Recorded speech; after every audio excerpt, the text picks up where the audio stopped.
There is a specific kind of silence that only exists inside a car when you realize the person behind the wheel has no intention of taking you home. It is a heavy, suffocating silence that rings in your ears louder than the engine or the rain hitting the glass. I remember looking out the window at the flickering streetlights of the city and thinking about how easily we trust strangers just because an app tells us to. My name is Elias, and that night, I learned that a digital profile is the perfect mask for a predator. The night had started out completely normal, just a late shift at the office that left me exhausted and desperate for my own bed. I remember the chill in the air as I stood on the curb, watching the little blue car icon on my screen inch closer to my location. When the black sedan finally pulled up, the license plate matched, and the driver gave me a polite, tired smile that seemed to reflect my own exhaustion.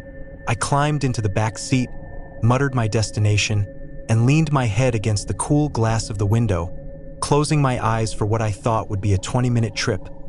The first red flag didn't come as a jump scare, but as a subtle shift in the vibration of the tires. We should have stayed on the main boulevard, a bright stretch of road lined with late-night diners and gas stations. Instead, I felt the car bank hard to the right, descending into the industrial district where the streetlights are spaced much further apart. I opened my eyes and looked at the navigation screen mounted on his dashboard, but the screen was dark. "Hey, I think you missed the turn for the expressway," I said, trying to keep my voice casual and friendly so as to not cause any unnecessary tension. The driver didn't look back at me, nor did he acknowledge that I had spoken at all. He just kept his hands at 10 and 2 on the steering wheel, his knuckles white against the dark leather. I felt a small prickle of heat crawl up the back of my neck as I reached for the door handle, just to test it. My heart dropped into my stomach when I heard that distinct, electric click of the child safety locks engaging from the driver's control panel. He hadn't just missed a turn. He had effectively turned the back seat of his car into a rolling cage. "I need you to pull over right now," I said, my voice rising in pitch as the reality of the situation began to settle into my bones. We were moving deeper into the shadows of the warehouse district, a place where no one would be walking at 2 in the morning. I watched his eyes in the rearview mirror, and what I saw wasn't anger or even malice, but a cold, calculated focus that was far more terrifying. He wasn't a man losing his temper. He was a man performing a job he had clearly done many times before. I began to wonder what his plan was, and why he had chosen me specifically among all the people requesting rides that night. Was he looking for someone who looked tired? Someone who wouldn't fight back? Every time I tried to use my phone to call for help, I realized the signal was dead, likely due to a signal jammer plugged into the cigarette lighter. I was trapped in a soundproof box moving at 60 miles per hour through a graveyard of concrete and steel. The tension in the car reached a breaking point when he finally spoke, his voice a low, gravelly rasp that sounded like it hadn't been used in hours. "You have a very symmetrical face, Elias," he whispered, and the fact that he knew my name without looking at the app sent a fresh wave of nausea through me. "People with faces like yours usually have families who care about where they go. That makes this more interesting." He began to slow the car down as we approached a gated lot at the end of a dead-end street. This was it. I knew that if he stopped the car and got out to open my door, my chances of survival would drop to 0. I had to act while the car was still in motion, even if it meant risking a high-speed collision. I looked around the back seat for anything I could use as a weapon, but the interior was unervingly clean, stripped of anything that could be turned against him. As the car rolled toward the rusted gates, I noticed that he had to lean out of his window to punch a code into a keypad.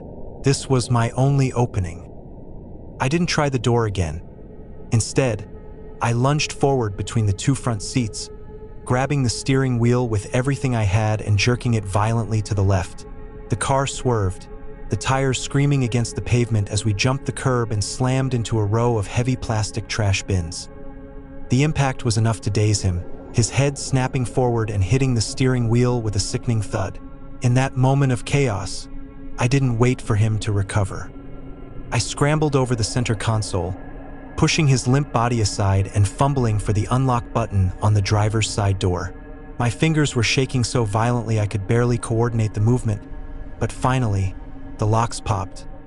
I threw the door open and tumbled out onto the wet asphalt, the smell of burnt rubber and garbage filling my lungs. I didn't look back to see if he was moving. I just ran. I ran until my chest felt like it was going to explode, weaving through the narrow alleys between the warehouses until I saw the distant, beautiful glow of a 24-hour convenience store. I burst through the glass doors, collapsing onto the tiled floor as the startled clerk looked up from his magazine. I didn't have to say much. The blood on my forehead and the sheer terror in my eyes told the story for me.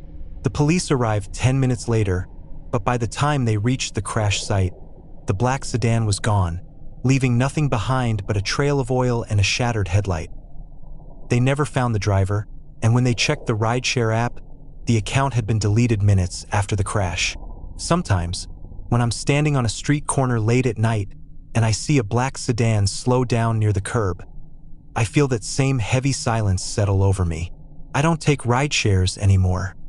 I'd rather walk 10 miles in the dark than ever trust a stranger with a polite smile and a clean car again.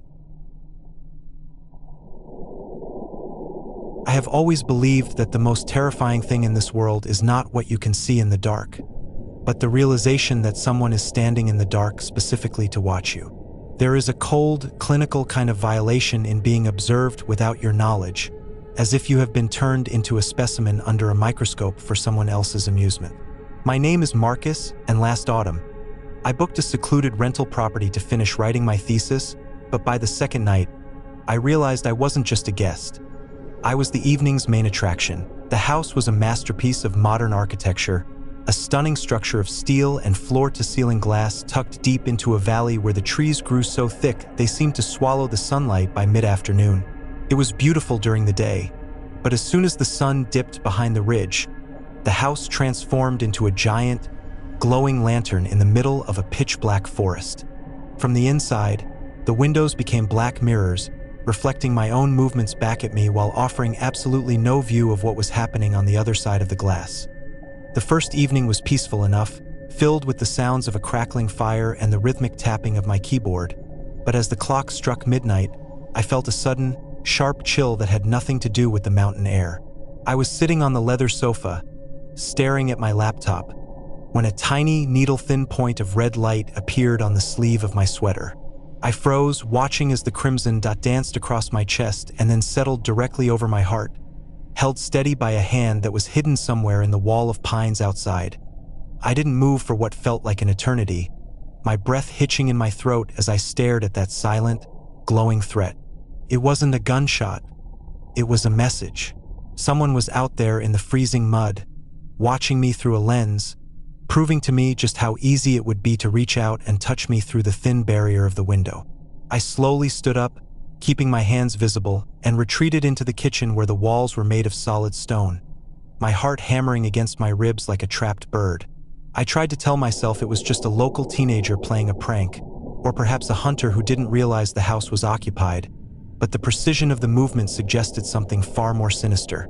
I reached for my phone to call the owner, but the bars of service had dropped to zero, leaving me completely isolated in a glass cage. I began to pace the kitchen, wondering if I should try to run for my car, but the thought of stepping out into that lightless forest where someone was waiting with a sight line was even more paralyzing than staying inside. As the hours dragged on, the silence of the house became an enemy, every creak of the floorboards sounding like a footstep and every rustle of the wind against the glass sounding like a hand trying the latch. I decided to turn off all the interior lights, hoping that by killing the glow, I would finally be able to see out into the woods. I moved through the house in total darkness, fumbling for the switches until the last bulb flickered out, leaving me standing in the center of the living room as my eyes slowly adjusted to the gloom. That was when I saw it. About 30 yards away, near the edge of the creek, a pale, distorted face was illuminated for a split second by a flash of lightning from a distant storm. The person wasn't hiding anymore. They were standing perfectly still, wearing a heavy yellow rain slicker that looked unervingly bright against the dark bark of the trees. They were holding a pair of long-range binoculars, and even from that distance, I could feel the weight of their gaze boring into me. I backed away, tripwiring over a small coffee table and crashing to the floor, the sound of the impact echoing through the empty house like a drum. I scrambled backward on my hands and knees, heading toward the master bedroom where I could lock the door. I slammed the heavy oak door shut and shoved the bolt home, leaning my back against the wood as I tried to control my frantic breathing. I told myself I was safe for now, that the glass was thick and the locks were strong, but then I felt a faint, rhythmic vibration beneath my heels. I looked down at the floor, and my blood turned to ice. The master bedroom was built on a raised platform, and there was a small access hatch for the plumbing located right next to the bed. The hatch was vibrating, and as I watched in silent horror, the metal ring of the handle began to turn very slowly from the other side. Someone wasn't just watching from the woods anymore. They had found the crawl space beneath the house and were coming up through the floor. I didn't have a weapon, so I grabbed the heavy glass lamp from the nightstand, ripping the cord from the wall and bracing myself. The hatch creaked open an inch, and I saw a set of muddy, gloved fingers wrap around the edge of the wood, pulling it upward with a slow, deliberate strength. I didn't wait for the person to emerge. I threw the entire weight of the bed frame over the hatch, the heavy wood pinning the intruder's hand beneath it. A muffled, guttural scream echoed from the darkness below, and the fingers began to thrash wildly, trying to retreat. I didn't stay to see if they would break free. I ran out of the bedroom, through the kitchen, and straight for the front door, fumbling with the heavy deadbolt until it finally gave way. I burst out into the cold night air, not even stopping to grab my keys or my coat, and I began to sprint down the long, winding gravel driveway. I could hear the sound of heavy boots hitting the ground behind me, the intruder having climbed out of the crawl space and joined the pursuit. The adrenaline was the only thing keeping me moving as I pushed through the overhanging branches, my lungs burning with every gasp of the frozen air. I didn't stop until I reached the main road, where by some miracle, a local sheriff's patrol car was cruising the area on a routine check. I flagged them down, collapsing into the headlights, my voice failing me as I pointed back toward the dark silhouette of the house. When the deputies searched the property an hour later, they found the yellow rain slicker discarded near the creek and a series of detailed sketches of the house's interior layout pinned to a tree deep in the woods. The intruder had vanished, leaving behind only a set of muddy footprints that led from the crawl space to the back of the property. I never went back to get my things. I had the police retrieve them for me 2 days later. To this day, I can't stay in a room with large, uncovered windows at night. Whenever I see my own reflection in a dark pane of glass, I can't help but wonder if somewhere out there, in the shadows just beyond the light, that red dot is waiting to find its mark again. I think the most dangerous thing about an empty office building at night is the way it tricks your brain into believing that a lack of sound means a lack of presence.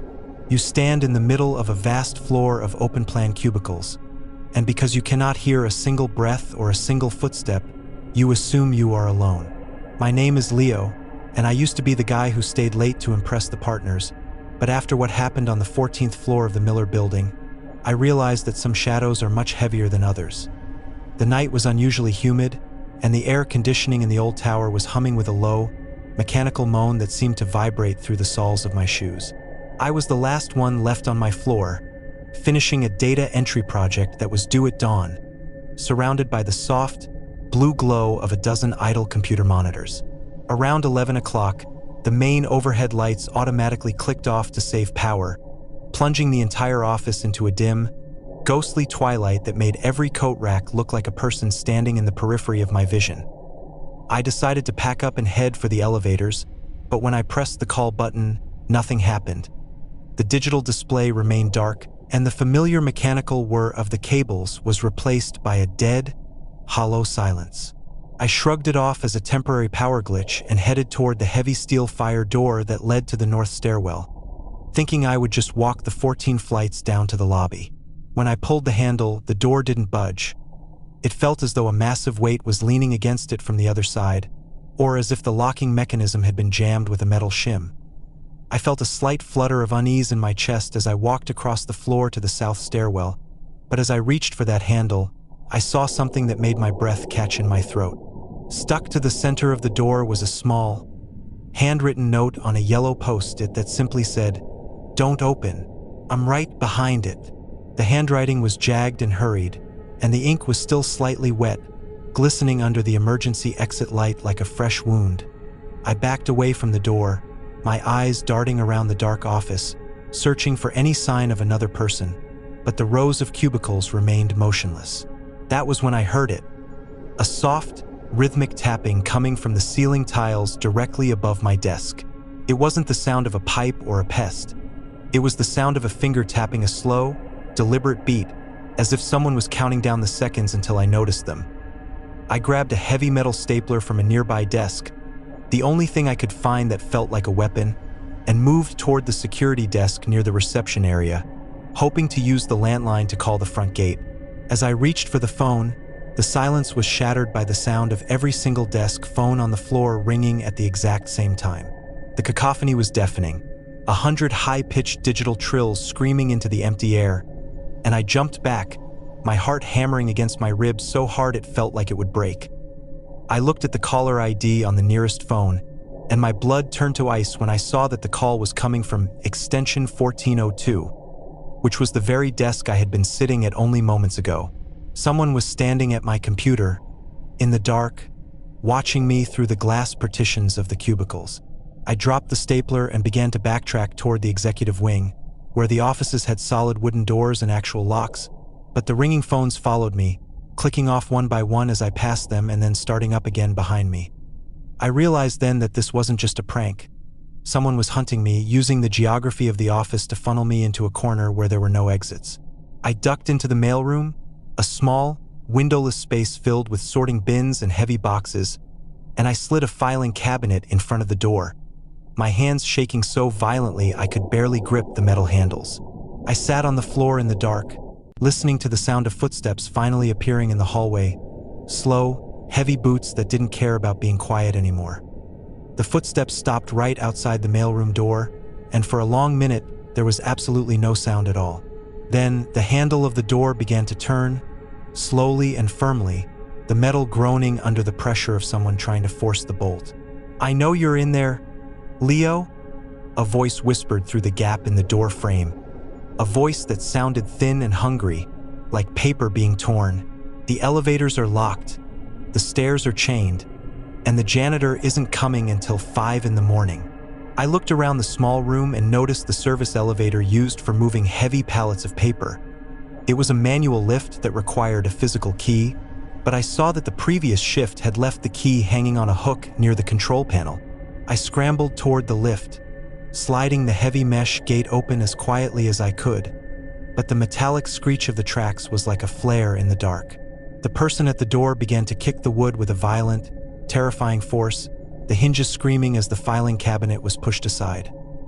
I jumped into the lift and slammed the gate shut, jamming the key into the slot and turning it just as the mailroom door burst open.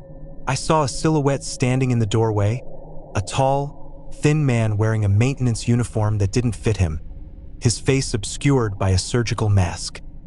He lunged for the gate, his fingers clawing at the mesh, but the lift groaned and began its slow, agonizingly sluggish descent toward the basement. I watched his boots through the gaps in the floor as the lift moved down, and I didn't stop until I hit the sub-basement level where the loading docks were located. I threw the emergency release lever, tumbled out of the lift, and ran through the maze of concrete pillars until I found a rolling shutter that had been left slightly ajar for ventilation. I squeezed through the narrow gap, scraping my shoulders against the cold metal, and finally spilled out onto the sidewalk of the city street. The cool night air felt like a miracle as I ran toward a group of late-night construction workers a block away, shouting for help until they gathered around me. The police searched the building from top to bottom, but they found nothing except for the yellow post-it note and a pair of bolt cutters lying on the floor of the 14th floor mailroom. The maintenance worker was never caught, and the building management later confirmed that no one by that description was employed there. I quit my job the next morning, and I never went back to get my personal belongings from my desk. Sometimes, when I'm in a quiet room and I hear the faint hum of an air conditioner or the tapping of a branch against a window, I find myself looking up at the ceiling tiles, wondering if someone is up there, peering through the gaps, waiting for the lights to go out again. I